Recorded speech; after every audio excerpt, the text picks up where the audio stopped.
தமிழ்நாட்டு மக்களே வணக்கம். தமிழ்நாட்டு விவசாயிகளே வணக்கம். வேளாண்மையில் கோதுமை விதை இருக்குன்றாங்க. சரிங்களா? கோதுமை விதை இருக்குன்னு சொன்னால் எப்படி வெள்ளாமை ஆயிருமா? ஆகாதுல்ல. அப்போ அதை நம்ம உருவாக்கி கொடுக்கணும். யார் உருவாக்கி கொடுக்கணும்? விவசாயத்துறை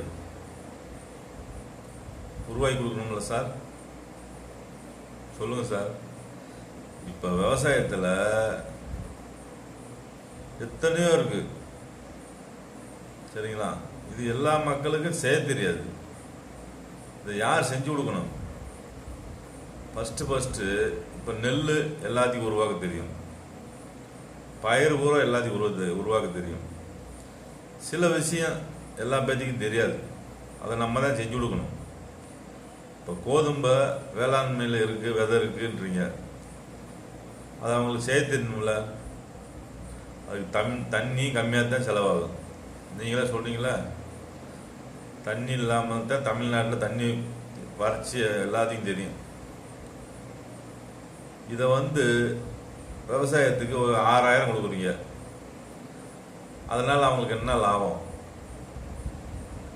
அதெல்லாம் 6000 எலி திண்டு விடுது, மாடு திண்டு விடுது, கோழி உருவி திண்டு விடுது, இந்த மாதிரிலாம் திங்குது. சரிங்களா? இந்த 6000 செலவழித்து நீங்கள் விதைச்சி ஒரு தடவை விதைச்சி விட்டீங்களா, அவங்களுக்கு சொல்லி கொடுத்துட்டீங்கன்னா அவங்க கரெக்டாக செஞ்சிருவாங்க. சரிங்களா சார்? கோதுமையை தோலை உரிக்கணும். தமிழ்நாட்டில் மிஷின் அதிகமாக இல்லை. சரிங்களா? அப்போ தோலோடு வாங்கிப்போங்க. தோலோடு வாங்கி போய் ஒரு மாவட்டத்துக்கு ஒரு இடத்துல ஒரு மில்லை போட்டு அந்த கோதுமை சுத்தம் பண்ணி பிஸ்னஸில் விடுங்க. இப்படி ஒரு விவசாயத்தை உருவாக்கினா தான் உருவாக்க முடியும்.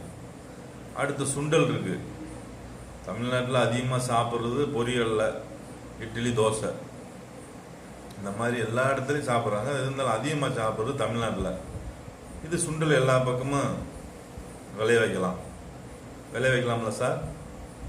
அப்போ இது மக்களுக்கு கற்றுக் கொடுத்து அப்படி தோலோடு வாங்கி போய் உரிக்கலாம். இல்லை மக்கள் அதை சுண்டல்லாம் தட்டி எடுக்கலாம். ஏதாச்சும் ஒரு வழி சொல்லி கொடுத்தா தானே. நீங்கள் 6000 கொடுத்தா அது 6000 ரூபா பெருசா? சொல்லுங்கள்.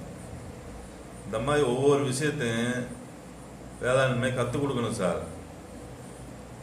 அவங்களுக்கு